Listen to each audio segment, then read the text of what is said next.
One of the most respected and influential songwriters of the late 20th and early 21st century has just died. John Prine, a two-time Grammy winner and Nashville Songwriter Hall of Famer, died on April 7th at the age of 73 after contracting COVID-19. His death will surely reverberate across Nashville in the coming days, weeks, and months. He leaves behind a deep catalog of beautiful folk and country lyrics, including several hit songs you may have not even known came from his pen. I'm Billy Dukes with Taste of Country, and you'll find a link to 20 of our favorites in the description and in the link in the corner. How will you remember John Prine? Be a part of the conversation in the comments section. Angel from Montgomery, a song Prine wrote and recorded, but Bonnie Raitt made famous.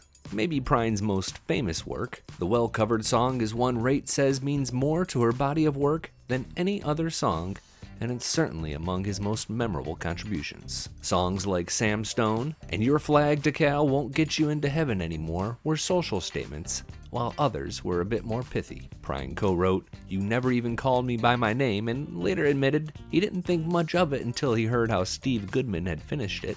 David Allan Coe would make the song a top 10 country hit in 1975. Along with Sam Stone and Angel, Paradise and A Legal Smile are two more songs from Prine's self-titled 1971 debut album that are on the must-listen list. Famously, Chris Christopherson discovered Prine in Chicago and wrote in that album's liner notes that the Illinois native was 24 years old but writes like he's 220. His authentic lyrics were remarkably empathetic, and his characters lived well outside his own perspective, yet you never doubted that he knew of what he wrote. Johnny Cash, Bob Dylan, and later contemporaries like Sturgill Simpson and Jason Isbell were all fans of Prine's 50-year, 18-album catalog. So too was Miranda Lambert, who recorded That's the Way the World Goes Round on her 2009 Revolution album, and George Strait, who took I Just Wanna Dance With You to number 1 in 1998. Don Williams' Love Is on a Roll from 1983 is one more number 1 hit for Prine, an artist who never scored one of his own